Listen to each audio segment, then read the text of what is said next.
Pledge of Allegiance. Allegiance to the flag of the United States of America and to the republic for which it stands, one nation, under God, indivisible, with liberty and justice for all. I'm gonna get you messed up one of these days. I want to welcome everyone to our July 1st, 2014 meeting. And please note, Mr. Halapask and Mr. Young are absent this evening. Items from council are first on our agenda. Council, do you have anything? I know we have a couple of items where staff needs to bring something up too, but y'all have anything? Well, again, just to clarify, the fireworks is going to be at the community center. Yes, sir. And that event starts at what time, Friday? Colby? That was on my list. Make sure we advertise it. Thanks for bringing that up. The event starts at 6. The fireworks will start about 9:30, roughly. We have two bands coming in. Hartman Distributing is co-sponsoring the event this year, and so they've got some vendors coming out, and we're ready to go. So the fireworks will arrive tomorrow morning. So parking is just general parking? We'll have parking at the community center. We'll have it at the youth sports complex, at Stroman across, and then I think down some side streets. This is my first year in it, so I'm kind of learning the ropes as well on that one. But thank you for that vote of confidence. As long as you're not, as long as you're not starting the fireworks, right? I'm not starting the fireworks. So where are the bands set up? They'll be set up on the east side of the community center, over by where the offices are. Okay, starts at 6. Yes, sir. The fireworks, you push Roughly the button, 9:30. Yes, sir. Okay, Yes. all right. Is there going to be a band after the fireworks? Because there was a confusion. Somebody thought that there was going to be some fireworks somewhere else. Now, we'll have our main act go on first this time, and then we'll have the fireworks show, and then we'll have what you'd normally consider an opener afterwards for about 30 or 40 minutes. Oh, okay. And Hartman paid for half the fireworks, I understand. Yes, they sure did. It's very generous, and they do that. How many years now? Do y'all know? No, but they also get the bands, too. Yeah. It's very generous of them. So, very good. Don't go too far. Okay. Is there, council, anything else? I know Charmel wants to bring one thing up. Not, go ahead. Is there no other council items? I Okay. don't think so. Kobe's going to stand back up. We're going to kind of bring everybody up about the swimming pool and our lifeguard situation and what we're going to have to do with the swimming pool. So go ahead, Kobe. Mayor, Council, we're having a rough time at the pool. Right now, currently, we have 4 consistent guards on duty. Today, 2 of those guards went on family vacations. Another one on the 8th is going on a mission trip, and so that leaves us with 1 guard plus a kind of a part-time guard there, and we're putting ourselves in a danger. I'm really nervous about that. We are reaching out to other entities to try to find some guards to help us through some of these times, but this is something that's going on that we found throughout the city with the private pools or their nature. We have reached out to the YMCA. They keep 6 lifeguards on duty just so that they can get plenty of hours. They are open year round, but we're having a very tough time. We've done a lot of recruiting, trying to get guards. This isn't a problem that's just here in Victoria. I know Austin was delaying. They're 300 guards short. The previous city I came from has seen the same issue.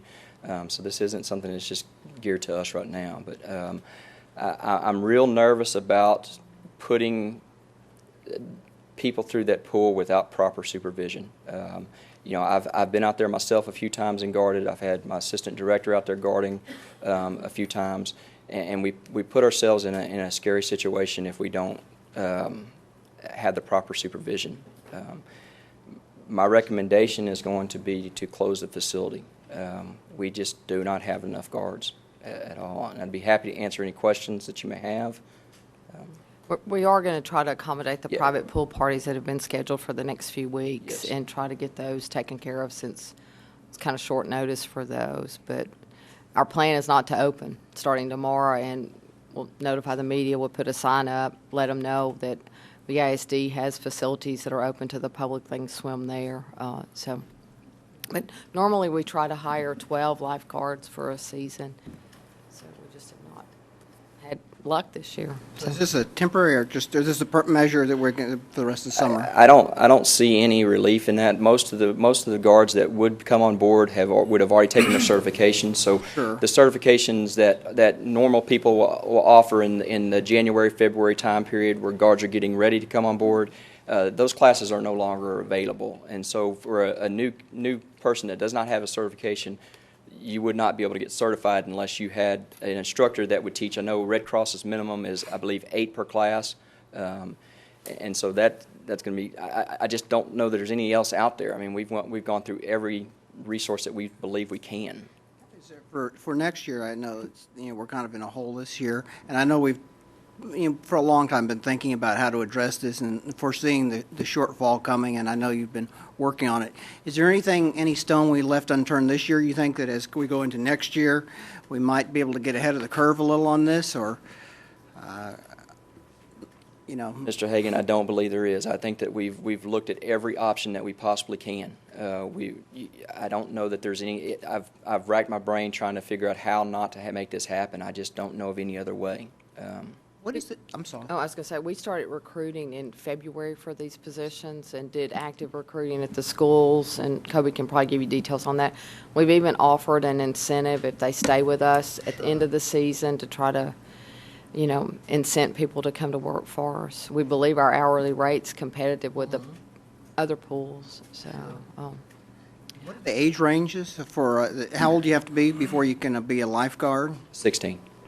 There's some instances, some pools will allow 15, but I believe our HR practices are 16. Who does the certification?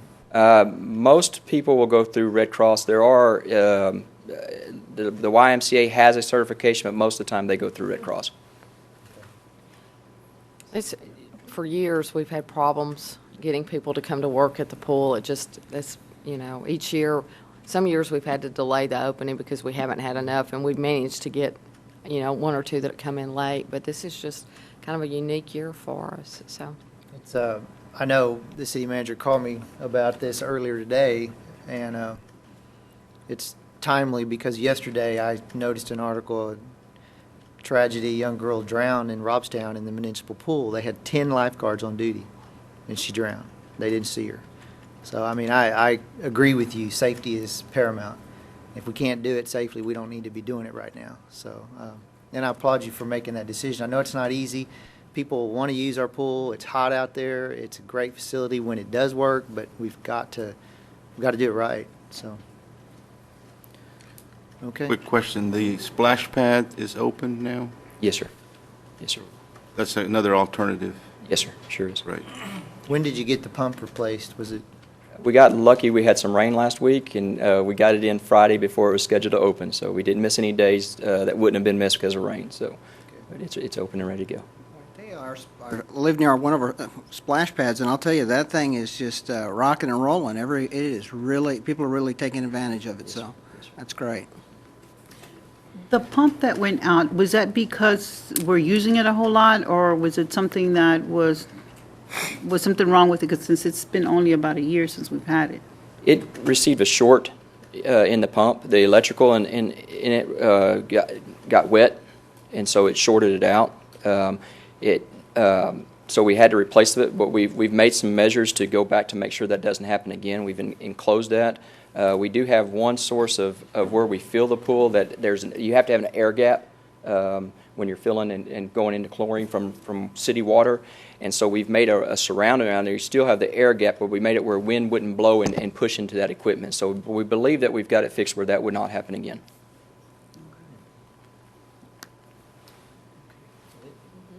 Thank you, Kobe. Council, anything else?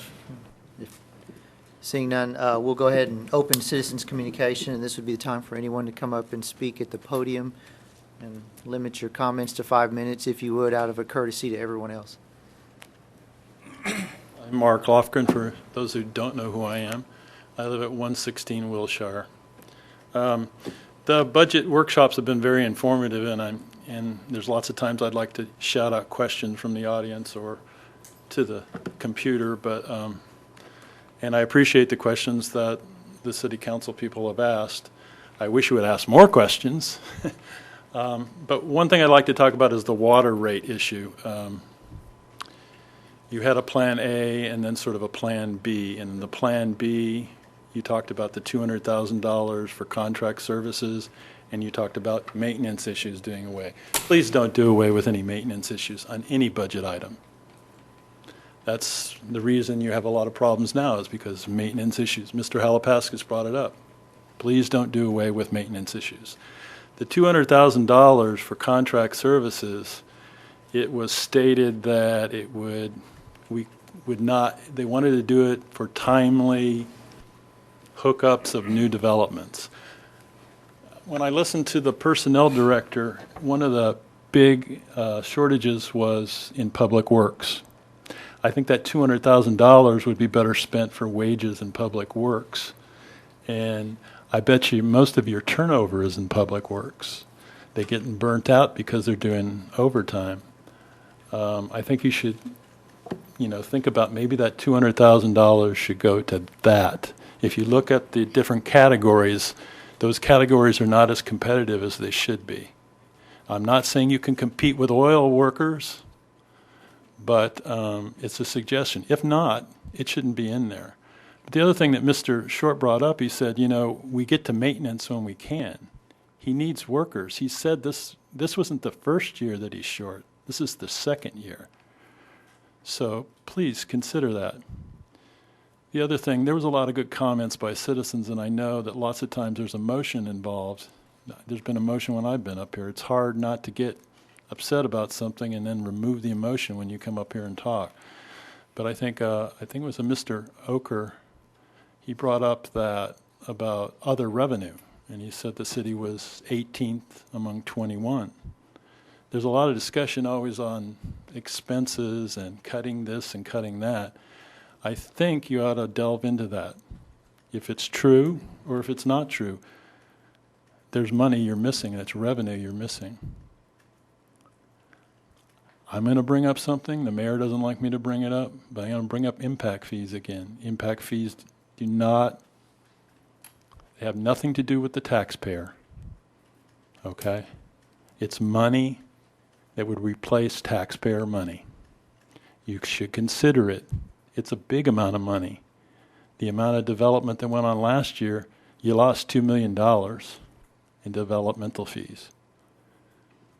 To me, you should spend as much time trying to, where's the other revenue missing? Not just expenses, and I appreciate that you look into expenses, don't get me wrong, but look into other revenue.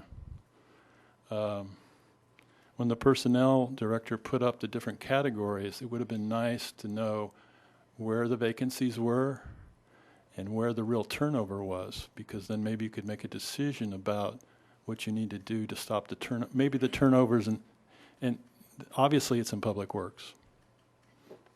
Thank you for your time.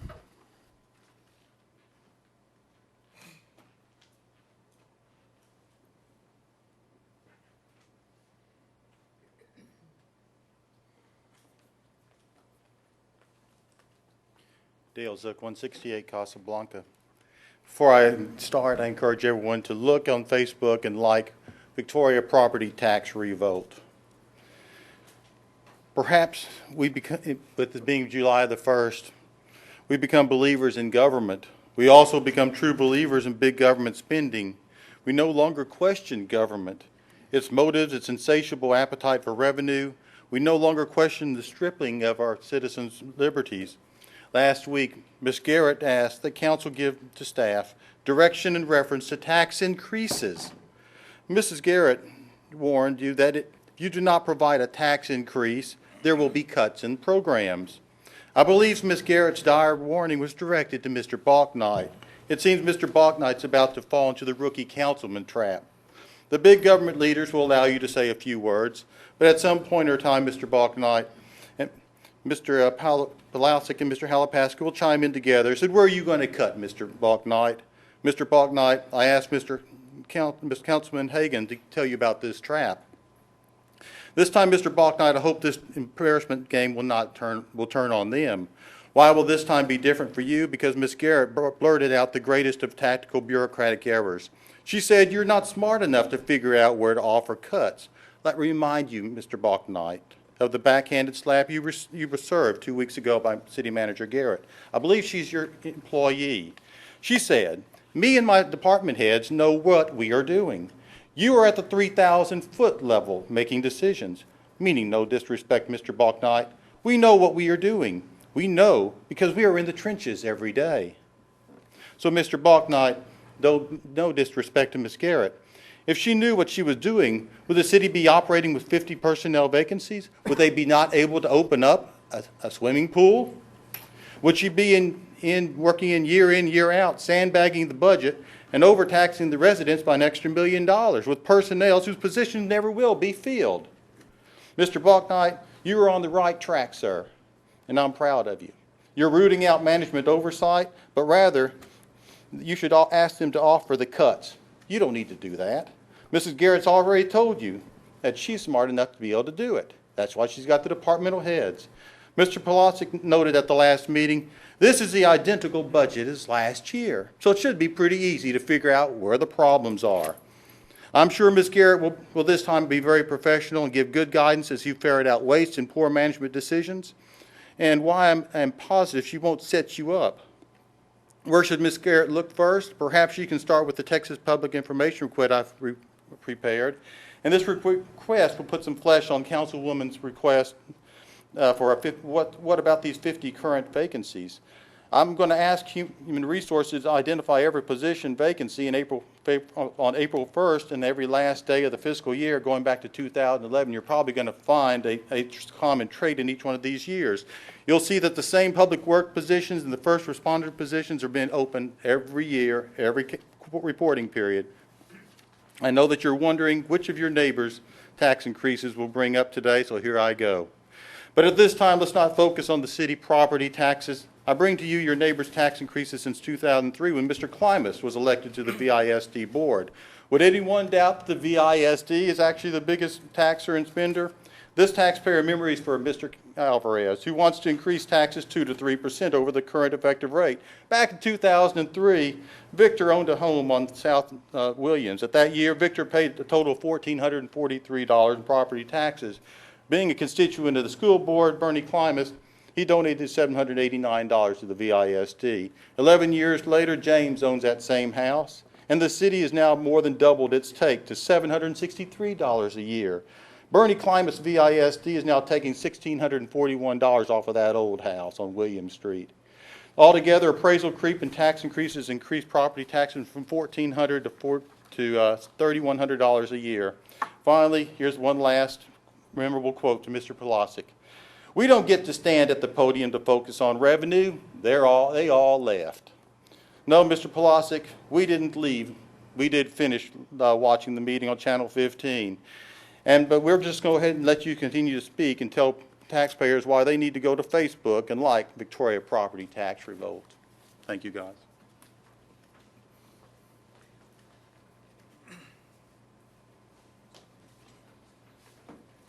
Citizens communication is still open.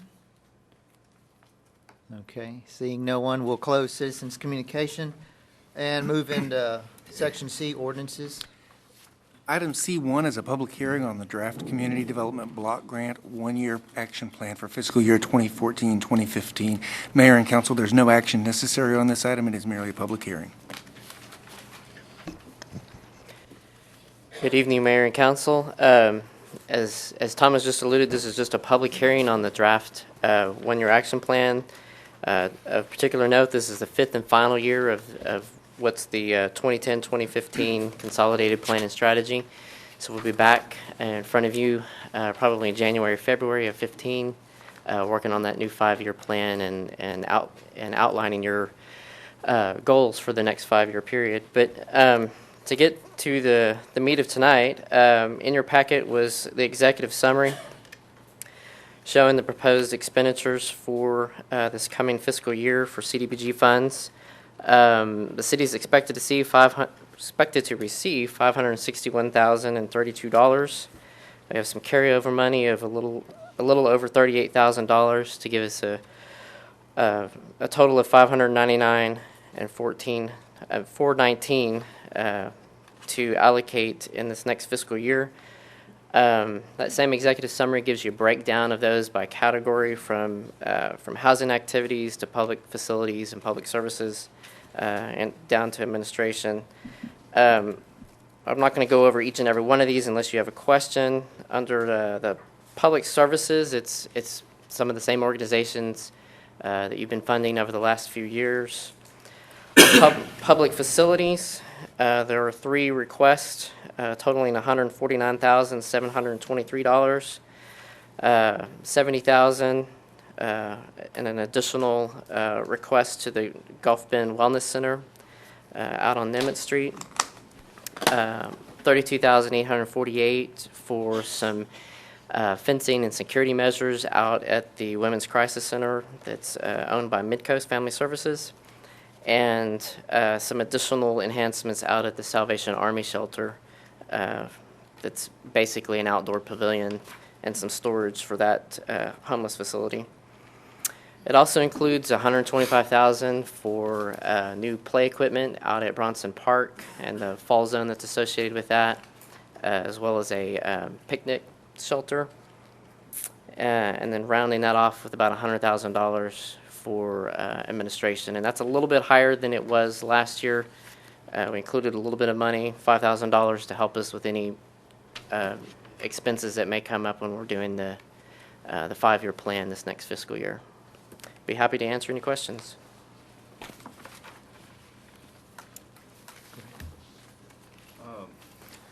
Back to your executive summary. Yes, sir. You have that broken down, sections or areas, affordable housing, all the way down to administration. The percentages, is that an automatic, or is that what you adjust when you're doing the planning for the next 5 years, or? Those percentages, well, there's only 2 of those percentages that that mean something, other than it's just letting you know what percentage of the budget is going where. Public services, we're not allowed to spend more than 15% of our funding in that category. And then on administration, we're not allowed to spend more than 20% of the grant on that activity. But those categories, are those the 5 or 6 only components that you can fund? Or is that just a policy we set? That's pretty much a policy that's been set within the current 5-year plan that we're in. So there are some other areas that we could fund that we don't. And as far as organizations requesting assistance, I assume we've got a whole bunch lined up in the future that haven't been funded but would like to be funded? We did receive 1 request this year from the Hope of South Texas that was for some, I guess, counseling services that didn't fit within the current priorities for what's been outlined as high priorities by council. So we did not recommend funding that one. So that's the only agency, I think, in the last 5 years that's submitted something that didn't fit within one of the categories that we had. Jarrett, I think you've told me, though, on like the home buyer assistance and some of those, you've got people that have applications on file or for those funds. Oh, yes. I'm sorry. I might have been Well, and I'm not thinking sure if just- that's what Councilman Alvarez was asking, but I do believe we've got some applications already for Sure. those. The Swan Crossing program continues to do fairly well. We've got another 6 lots that are about to either have transferred, about to transfer, or waiting on loan approvals. So that's the new housing initiative and the new home buyer assistance programs. Both of those are associated with Swan Crossing to continue forward with that. A lot of activity there. There's definitely a lot of activity out there. It's a welcome change. So get me ready for later in the year when you start doing your consolidating plan. What do you expect from participation from council, the public, both? How does that work? It'll be both. We'll kind of need to go back and outline what exactly our process is going to be. 5 years ago, we came to council. Here are the areas that you can fund, and council voted on what their top priorities were. Then we took that information out to the public and got their input on it. But we worked primarily with council first to find out what the council was what direction they were wanting to go to. This 5-year plan was a big departure from the previous decade, where we had done a lot of home rehabilitation, and we did not fund public services. So that was kind of the trade-off. We stopped doing home rehabilitation and started funding public services and public facilities for a little while. And one of the things that we've talked about for 16 is, since the pool will be closing, with the transition to the Y, is that the possibility of using CDBG funding, which is eligible funding, to possibly put a splash pad over at the community center area where the pool's at now. So that'll be something that, we'll bring back Absolutely. for that plan to help move that idea forward, so. Very good. Thank you. I have a question. So because I found my paperwork the other night on the study that we did for the water park, or the waters. Did we have to have that so that we could use some of the CDBG money? Because I know sometimes we have to have studies in order to be able, I mean, we didn't just waste the money, we wanted to use it. No, ma'am. At the Okay, so we're gonna time, that was long before the YMCA proposal came up, was trying to figure, we knew the pool was leaking water, and it was at the end of its useful life, and that something would have to be done. And that's why we did the study, the aquatic study, to determine what type pools, were there, what the dollar amount would be. And then after that was all said and done, after it had gone, the Parks Commission came back, that's when the YMCA proposal partnership availability came up. So I can't remember how long Chris has been at the Y, but I would suspect we probably started funding on that program before Chris ever went to the Y, because he's been there, 2 years now, maybe 3. So, but we don't need that study to use for the federal funds? splash Okay. pad. No, ma'am. Okay. It's eligibility area, and Jared has looked into that. Well, that's good. Because I Eligible- remember had eligible asked if we could use expense. CDBG money when they were proposing, the water theme parks and stuff, so. Yeah, the water park would not be something that we could fund with CDBG, but the splash pad, that smaller kind of facility, we absolutely can. Okay. It's more like a playground. Or, It's just right. It is. It's considered neighborhood-based. Especially since we already have another one in town, it's not, wouldn't be the first one, wouldn't be unique. The one that you're going to do at Bronson Park, there's going to be no water type of, it's just a covered area and, I'm not exactly sure if It's just equipment, isn't The- it? it's Shelter. play It's a equipment, shelter. it's playground just equipment. liquid? Okay. Shelter. I didn't mean to interrupt. Are you- No, because since we are already talking about playgrounds and, the Bronson Park, and thought maybe we could put a little bit of water in there. I think it would take more than the 120. 125? Okay, Yeah, minimum, you'd need to be around 300, 350 okay. to do a splash pad. So we need to get that much ready for next year? Okay. I was just going to add that I've always been particularly proud of the public facilities funding, the Gulf Bend and Mid-Coast. Those facilities, we have direct overlap, and I don't know if the police chief's here. There he is. Should be back there somewhere. Unfortunately, we sometimes deal with that population. He has to, his department. And it's good to have those facilities. It benefits both of us because they can treat those individuals and help take care of them and minimize their contact with the police department. So I've always, and we've been doing that for about 3 years now. This will be our 5th year. But So- in year one, we did fund, I don't In remember when we started. year one, we made I guess you call it the first payment for the Women's Crisis Center. We did that over a 2-year period, finished that in those 2 years, and then we've done something similar with Gulf Bend over the last couple of years, and this would be a third installment for them.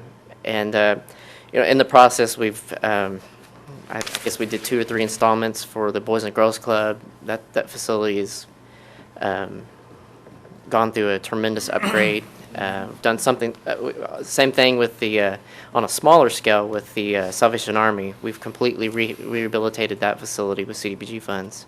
And they're capital improvements, hopefully be around a long time. you know, we've watched this funding go from, I think, 1.5 million around 94 to a third of that, and I assume it's going to dwindle further. That's fine, whatever. It's down a little bit this year. It But fluctuates. those facilities hopefully will be around a long time to serve a large majority of people. So I think it's a good leverage of those. So I've always been proud of that. Just want to throw that out there. Council, anything else on, are you?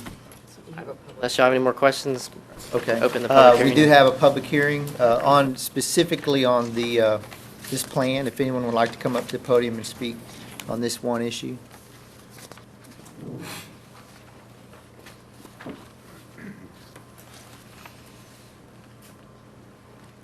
Good afternoon, Mayor Polosic, council members and staff. My name is Don Polzing. I am the Executive Director for Gulf Bend Center.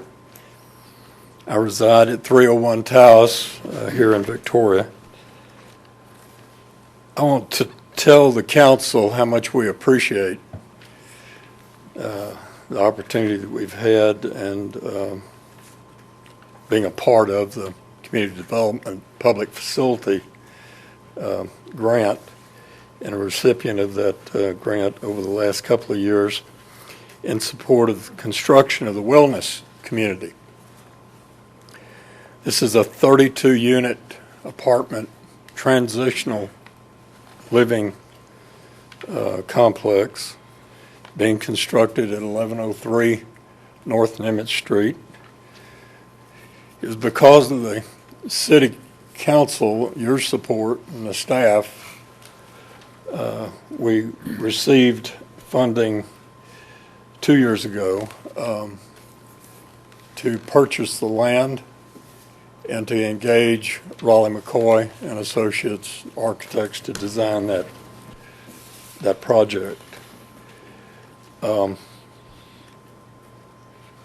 Jenny Stafford is here representing Midcoast Family Services. What was really neat about that early on was we were able to buy that 3 acres of land from another nonprofit. And the acreage was available there. So this has fit together really nicely. It was in December of last year, the design work was completed, and we engaged under contract Jacobs and Weaver constructors to begin the construction of the project, and that started in February of this year. Each of you have a packet that we put together that includes some pictures there that we're proud of, and the day that we had the groundbreaking and how that has progressed since then. Project is 40% complete at this time. Our Board of Trustees trusted us as staff, and we went into this with a great deal of faith that we could raise the necessary money to complete the project. It's a $4,036,000 project that includes all soft costs, for which the city has supported and will be supporting with the additional $70,000 that we have asked for in the 14-15 plan. I want to tell you the importance of this project, if I may, just take a moment. The people that we serve and have traditionally served at Gulf Bend are the serious and persistent mentally ill. This project will address their needs. Stable housing is very important to successful treatment. Statistics bear out that a large number of these folks not only have a mental illness, but also have co-occurring physical illnesses. Diabetes is one that is very prevalent. Along with that goes obesity, cardiovascular disease, COPD. So the importance of the project will be that we can house folks there who we serve for a period of time in which we are able to bring to their attention both primary care and behavioral health care professionals to address their needs. So many of these people default to our emergency rooms in our hospitals and to other more costly services. We can provide service through our outpatient clinic to someone annually at about $4,000. Sounds pretty remarkable when you compare that to the cost of an emergency room visit, or you compare it to there's a lot of people that end up in our jails who are not dangerous but need treatment. And so this project, in working with our local hospitals, which we're doing today, and other primary care providers, I believe that we will be able to bend across time the cost curve of healthcare in Victoria, get the needed services to folks, and reduce the cost to not only the consumers of healthcare, but also to us as taxpayers. The Gulf Bend Center Capital Campaign continues, and I'm proud to report that today we have reduced the amount of money that we need to about $1.3 million. I'm also proud to tell you that in addition to the city's investment, that most of the money is coming from private sources. And that's an objective that we have, and I think it's doable, that most of this project will be paid for, not in its entirety, other than what the city has invested, with private dollars. And it's our hope that when we complete the wellness community and the construction in December of this year, God willing, and we open it in the first quarter of 15, we will have no debt on the facility. Our business plan originally called for us financing $1 million. But I am hopeful, and it would just, there's a lot of folks in our community that are very generous, businesses as well, and foundations. And that's proven to be the case. So let me just say again that on behalf of our Board of Trustees, our staff, the many people that we serve in the community, I want to thank the council for its vision and support in this project. I appreciate the words, Mayor, that you had to say. Charmel, your staff has been great from the get-go, even before we bought that property out there. Lynn and folks were doing the groundwork, making sure the infrastructure was in place. So we appreciate your support and of the proposed $70,000 appropriation. Thank you. Thank you, Mr. Polzine. I look forward to a grand opening. So, everyone will get an invitation. Quick question, can we ask questions? Did you have a question for Mr. Polzine? Yeah, Mr. Polzin, right quick. I'm not seeing any county participation. Are we asking the county at this point, or? The county makes an appropriation to our center Operations?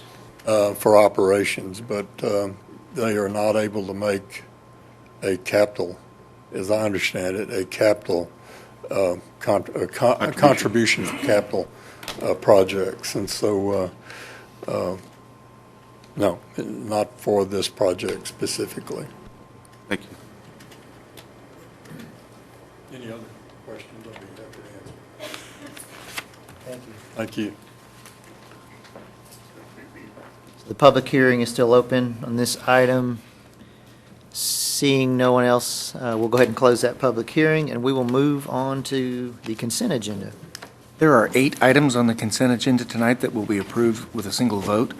The first is the approval of the minutes of the special meeting on June 5th, 2014, and June 6th, 2014, and the regular meeting on June 17th, 2014.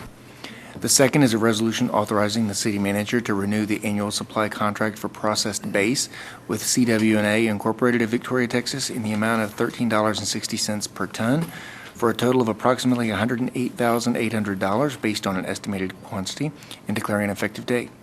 The third is a resolution authorizing the city manager to execute all documents necessary to renew the annual supply contract with Chimera Water Solutions Incorporated of Lawrence, Kansas for liquid ferrous chloride in the amount of $239 per liquid ton for a total of approximately $59,750 based on an estimated annual quantity of 250 liquid tons and declaring an effective date.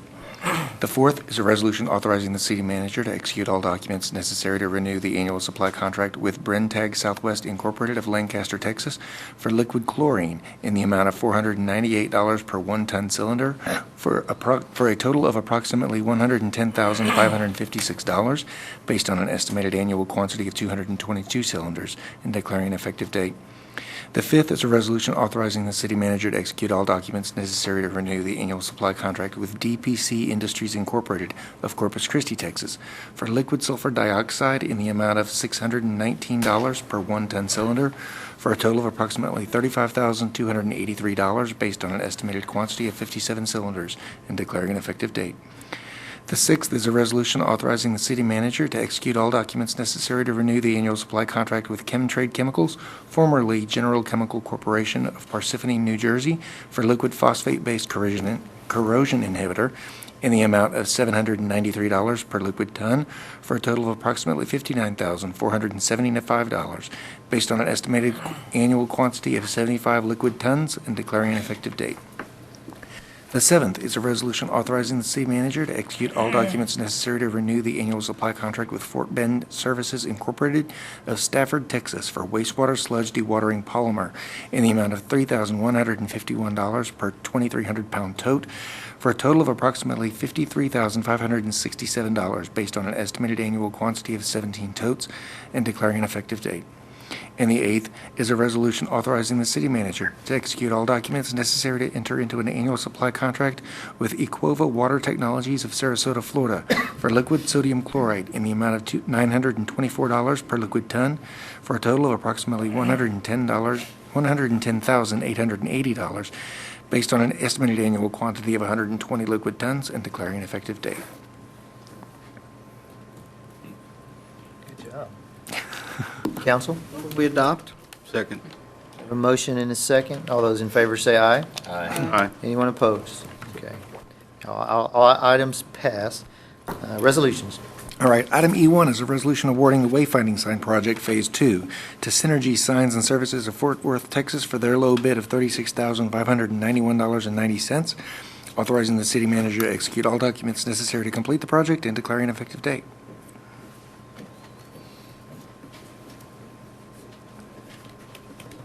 Make a motion, we adopt Resolution E1. Second. Okay, we have a motion and a second. Are there any questions? We've had Synergy in to talk and make sure they understand the scope. It's a big difference between them and the other ones. There was a telephone conversation with them, and we have checked their references extensively, and they came out very, very good. They're doing a big project right now at DFW International Airport, so they come highly recommended to us. And we can ensure that they're going to match the existing signs we have. Shouldn't be any noticeable difference. There should not be any noticeable difference because I think all of those companies pretty much source that particular kind of material pretty much from one or two sources. We'll check those things. Well, those are things we'll do as we go through the process, but they seem to be a very reputable company. Okay. We have no concerns at all. We were pleasantly surprised at their bid. Yeah. Okay. Thank you. I just had a quick question. We're going to still use Horseman's Arena as an identifier or not? That's something that we're going to have to make some decisions on, and these are drafts, so we still have not approved, the final, but council, we're going to have to talk about that when the time comes. Yes, sir. We can come up with another name. Think about that one for a while. Any other questions on this item? If not, all those in favor say aye. Aye. Opposed? Okay, that passes. Item E2 is a resolution authorizing the city manager to execute an agreement with the Texas Department of Transportation, allowing the city to construct and maintain a gateway monument within TxDOT right-of-way in the 7200 block of North Main Street and declaring an effective date. Council? I'll make a motion, we adopt E2. Second. Motion and a second. Is there any discussion? Question about the location. With growth occurring out there, is that the right location? I'm sure y'all have gone through it a lot, but So your question has to do, why did we pick that particular location? yes, ma'am. We did think long and hard about that. In fact, our original plan, actually, even just when I got here 3 years ago, there was talk about putting a sign out there on 87 because we realized it had a high traffic count. But we're looking more at putting it closer to the high school. And then there was the whole issue about, where and the permission and all that stuff, and then then going out farther, closer to the road. And so actually, we turned to the expertise of our planning department, and we asked for help from Jared and Mary Craighead, and had them look at it as well, because one of the considerations is we put it here, but the city keeps growing out. And so then you put it out there, but then the city grows out, and, so when she suggested this, we thought it's ideal in several ways. One thing is the loop is a landmark. Always will be, no matter how far the city goes out. When you come in, the loop's a landmark. And there's a traffic signal right there. And the embankment provides a really nice background. And if we place it just right, it's something I think people are actually going to see, because it's the best location.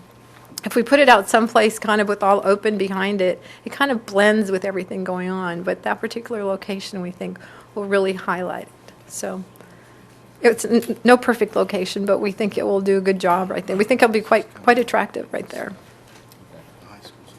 There is no perfect. No, there's I not. had the same thought, but I have to laugh. I was traveling on some interstate, and it was in Texas, and I had to pull over to the HEB. I had to ask where I was in the HEB, because there was towns that ran together. Yeah. So it's almost, it's a big sign that tells people where you are. It's kind of funny, but anyway.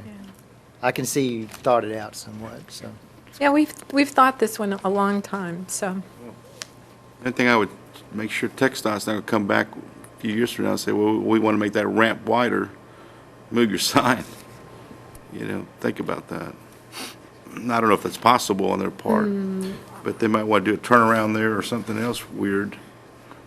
Well, we'll look at it again. I think we're good to go. I can't imagine that they would do that, but you never know. I think it's where it is. I can't imagine that it would encroach that high up, but I'm not an expert. I'm just not sure. I can't judge that. I The don't black know. and white Right. pictures are I see tough it. in the I past. see it, but It'll be a little while, but I'm sure someday it'll have to be. What we could do is That's just right, you're right. put out some stakes and have y'all look at it, or something. but I know TxDOT's looked at this very carefully too. Yes, yes. I don't think they'd let us do it if they weren't comfortable, Right, really right. confident. I mean, our dealings with them have been very honorable, and they're always good to work with. They wouldn't do this if they didn't think it was safe and in everyone's best interest, I think. Looks good. I think it'll look nice there. Would you have light out there on there? Yes, we're gonna, Okay. yeah, so you gave us some funds, just like last year. We will have solar lighting on this one as well, yeah. They never did put the flowers or the trees, whatever they wanted to plant around there. I remember when we did the opening or the ceremony, they were gonna do something to put some Moody? greenery. Yes, one the on- one on Moody. We didn't want to do anything that was going to be high maintenance for us. Right, right. It was just gonna be some natural stuff from around here and.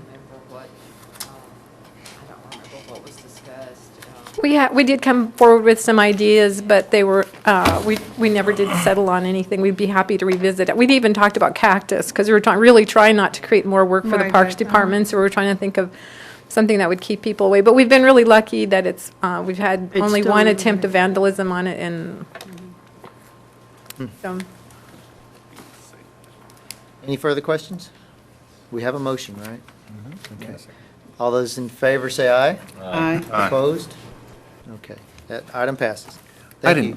Item E3 is a resolution authorizing the city manager to execute all documents necessary to convey 3501 Meadow Lane Street to Vicente Suarez of Victoria, Texas, in exchange for $8,000 and declaring an effective date. We adopt. Second. Motion and second. Is there any discussion on this? Since it was bought with CDBG money, does it come back to CDBG? It does? Okay, so does that become part of the 500,000, 599,000, or is it for the following year?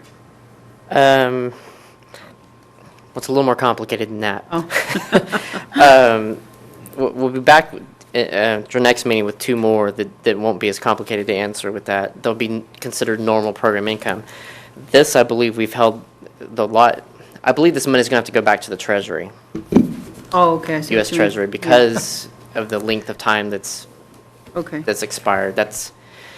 We'll need to double check that now that we've gotten this far. But that was the answer I got a few months ago. Oh, okay. And the ones coming up, do you think? The ones, we have two more lots coming to you on the 15th. Those were purchased, I believe, in 2009, so that time difference will mean that they'll just be able to be program income, and we'll be able to reprogram them into something else. Okay. Mr. Mayfield, maybe it's just the way it's written. You had to get an appraisal because it's going to be sold for a purpose other than affordable housing? So That's a it's- CDBG rule. But, so it's not going to be a house there? It will not have the CDBG strings attached to it that require it to be sold to someone that meets the low to moderate income guidelines. I assume that someone will put a house on it, Okay. but someone that, made a little over the medium income could put a house on it, and under CDBG rules, they wouldn't be able to do that. So that's maybe poorly worded there, but it's not going to have the CDBG string attached to it anymore, since they're paying the full appraised value for it. But they could do anything they want with that lot then, is what you're saying? Yes, sir. Okay. Obviously, they still have to follow the other city development rules and all that kind of good Right. stuff, but Not anything, but, yeah. And the ordinances. yeah. I know you knew that. Any other questions? Thank you. Thank you. All those in favor say aye. Aye. Anyone opposed? Okay, that passes. Last item. Item E4 is a resolution authorizing the city manager to pay a fine to the Department of State Health Services as a penalty for failure to provide notification of demolition of a public building in the amount of $1,000 and declaring an effective date. Council? Move we adopt E4. A second. Okay, motion second. Are there any questions or discussions? Irony. Irony? That's all. Who was the head of the department at that time? Was Kobe already here by then? No, ma'am. I don't think we had one. Interim. It was interim. It was around the time we were hiring. Is the contractor aware that, this has to be taken care of, or? Didn't we do it? Under the statute, it's the city's responsibility to make the notification, even if we use a contractor to do the work. We require a permit for a private For demo. demolition, there was a demolition permit pulled for this project, yes. With our internal, okay. That's right. We do follow our own ordinance. Yeah. Well, that, yeah. Our own ordinance. We require the same thing, Yeah. but I had no idea there was a requirement that the state would be concerned about that at a local level. I'm a little surprised by that, but Well, was there asbestos there? Is that what the problem was? The reason for the notification is to allow the Department of State Health Services to investigate whether or not there is asbestos before the building is demolished. The Parks Department actually conducted their own asbestos investigation before deciding to demolish the building. We hired an outside, I'm speaking for you, Colby, I'm sorry. They actually hired an outside consultant to do the investigation, and they determined that there was no asbestos in the building. there was no power to the building, no plumbing. It was just a cinder block. Yes, sir. Oh, well. And you have changed your procedures to check for something like this if we tear anything down in the future? Yes, this is something that the department is not normally going to do. To demo a building would not fall in our realm. If we pulled a playground or something of that nature, we may do internally. But something like this come up, we will get with our building services department and go through let their expertise help guide us through these things. This is one more step along the way. And slow us down, but it's what you got to do. Well, with the state, it just begs another question. do the feds get involved because of the floodplain, floodway, and the Civil Corps of Engineers? It's like it just kind of cascades sometimes. Everybody's involved because they want what's best for us. Sorry. Any further discussion? If not, all those in favor say aye. Aye. Anyone opposed? Okay, thank you. That it? We are adjourned. Thank you very much.